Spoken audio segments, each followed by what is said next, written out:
Puss in Boots. Father is dead, and all he has left is the mill and ass and Puss. I know those mean brothers of mine will take the mill and the ass and leave just Puss for me. They will be able to earn a livelihood, but what am I going to do? Puss can look after himself by catching rats and mice, but how will I survive? Puss was very sad to see his master so depressed, and went and gently rubbed Jack's cheek with his paw. Do not despair, dear master. I know you think I am good for nothing, but I promise I will change your fortune. But for that, I need something. You have to buy me a pair of boots, and I want that old bag lying in your room. Now Jack had very little money, but he also knew that Puss was a very loyal cat and was willing to give him a chance. Oh well, it's not like I have much to lose anyway. We shall go tomorrow and buy you the boots with the little money that I have. Master, I promise you will not regret your decision. Jack bought Puss a pair of very smart leather boots of buff leather. Puss tried them on, and indeed they fit very well and made Puss look very dashing. Now, master, see how I will change your fortune. You placed your trust in me, and I will not let you down. Puss took the old bag lying in Jack's room, put 2 carrots in it, and made his way to the warrens nearby. As he had expected, soon 2 curious rabbits came sniffing up to the bag. Puss immediately pounced on them, put them in the bag and tied the strings of the bag. He then started for the palace and asked to be presented to the king. Greetings to your majesty. My master, the Marquis of Carabas, sends you his respects and a gift of these rabbits. Oh, these look like juicy little fellows. Take them to the cook and ask him to prepare them for the evening meal. And convey my thanks to your master, The Marquis of Carabas, your majesty. Yes, the Marquis of Carabas. Can't say I've heard of him, though. The cooks cooked a delicious meal, which the king and his beautiful daughter enjoyed. After a few days, Puss again came to the palace, this time with 2 big partridges. So, young fellow, how is your master? My master is well, your majesty. He sends his good wishes and a present for you. Another present, eh? Well. And what has he sent now? Your majesty, please accept these partridges, which my master, the Marquis of Carabas, has sent with his respects. Oh, nice plump ones, I say. They should make a good meal. Thank your master once again, and I should look forward to meeting him sometime. The king and his daughter enjoyed the partridges and spoke about the generosity of the Marquis of Carabas. Puss would also take back a rabbit or a partridge or 2 for Jack, besides what he took for the king.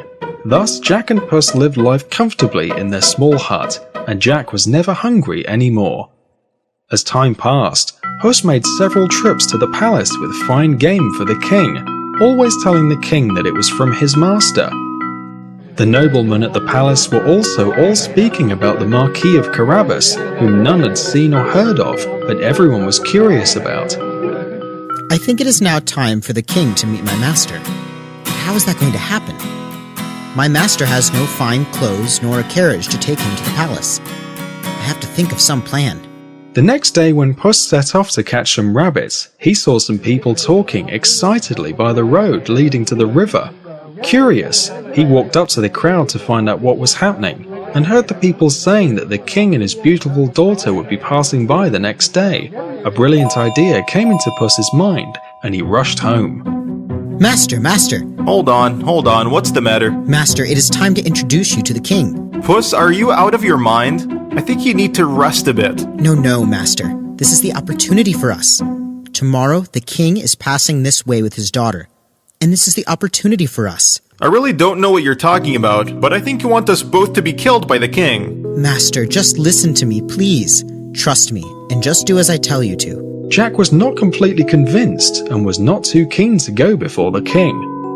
Puss has been very loyal to me and given me no reason to doubt him. He's kept me well fed with all the rabbits and partridges that he catches for me.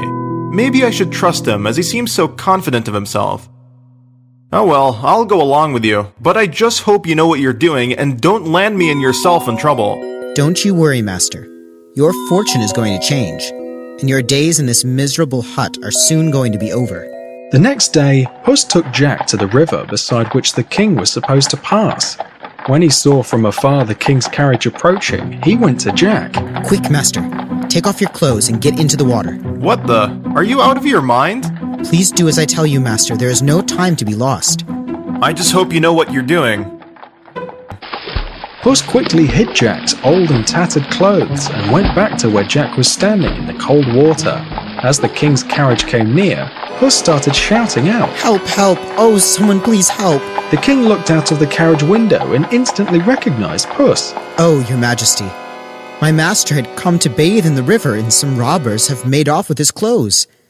He will surely drown or freeze to death if he is not saved.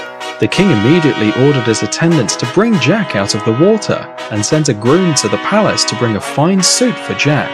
The groom soon returned with a purple and gold suit befitting a royal person. Jack, who was a handsome lad, looked like a prince in the new clothes. Finally we meet the Marquis of Carabas. Must say, he is a handsome fellow. The king invited Jack to sit with him in the royal carriage, where his daughter was also seated. Jack, who was a shy boy, was hesitant to do so. Oh, do come and join us. We shall be very pleased with your company. The princess's sweet and beckoning smile made Jack immediately fall in love with her, and he went and sat down beside her. When Puss saw his master seated with the princess, he went and told the coachman the direction to follow and ran ahead as fast as he could. He reached a field of corn where reapers were busy at work and told them, The king's carriage is making its way here. If anyone asks, you must say these fields belong to the Marquis of Carabas. If anyone dares to disobey me, he will be chopped to pieces. The workers were terrified of Puss's threats and promised to obey him. Since it was a lovely day, the king told his coachman to go slowly so that he could enjoy the view. My, what a beautiful sight these fields of corn are. Who do they belong to? I wonder. As instructed by Puss, the workers all answered that the fields belonged to the Marquis of Carabas. Puss went further ahead and instructed the shepherds and farm workers to also say everything belonged to the Marquis of Carabas. What a fine herd of cattle. Who do they belong to? Your Majesty, these belong to the Marquis of Carabas. I see. And these fields of golden wheat also belong to the Marquis of Carabas? Yes, Your Majesty. They all belong to our noble and kind master, the Marquis of Carabas. The king was very pleased to know that not only was his visitor handsome and charming, but was extremely wealthy as well.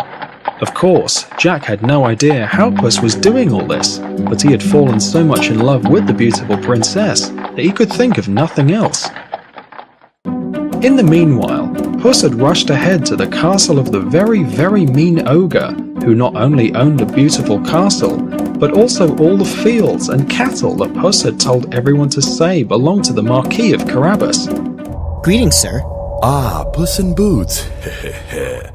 Now that's a sight I've never seen before. What are you doing here? I have heard so much about you, sir, that I thought I must see you. Ah, well. Now the ogre was a very conceited and proud fellow, and loved it when anyone praised him. Everyone seems to be talking of your great skills. I have heard that you can change yourself to anything. I find that so hard to believe. Not hard at all. Not hard at all. Just watch this.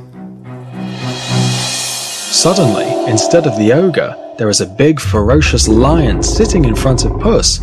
Puss leapt up with a start and darted outside the window, clinging on for dear life. Ha ha ha! Frightened you, didn't I? Now come on in. You believe in my powers now? Whew! That was a mighty scare you gave me. Okay. Get your breath back. Puss looks intently at the ogre. Now what? You still doubt my powers? Oh, no, sir. Not at all. Then what is the matter? I don't mean to offend you, sir, but I was just wondering about something. What is it? Out with it! Sir, you are already so huge, so it wouldn't have been difficult for you to change into a big lion. But are you powerful enough to change into something tiny? Like maybe a rat or a mouse? I see you are still not convinced about my powers. Well, here goes. So saying, the ogre turned into a mouse. No sooner had he done this, Puss seized the opportunity. He pounced on him and quickly gobbled him up. Well, mighty ogre, That is the end of you. As soon as Puss ate up the ogre, the whole castle seemed to come to life. All the people who the wicked ogre had cast under his spell were turned back to humans. There was joy everywhere, and everyone hugged Puss for freeing them from the cruel ogre. Oh, we don't know how to thank you. We owe our lives to you. Well, I do need something from you all.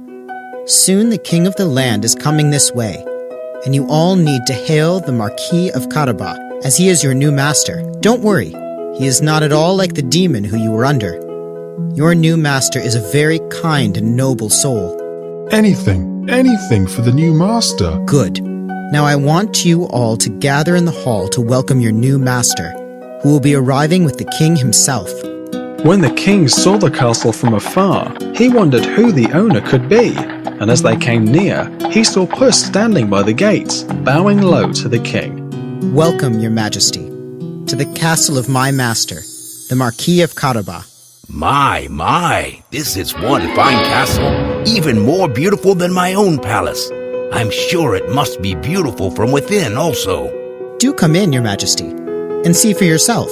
Jack was totally confused, not knowing what was happening. He looked at Puss, who winked at him. Jack then realized that it was Puss who had somehow done all this, and gave a grateful smile to Puss. The king was very impressed on seeing the castle from within, as well as all the ladies and gentlemen.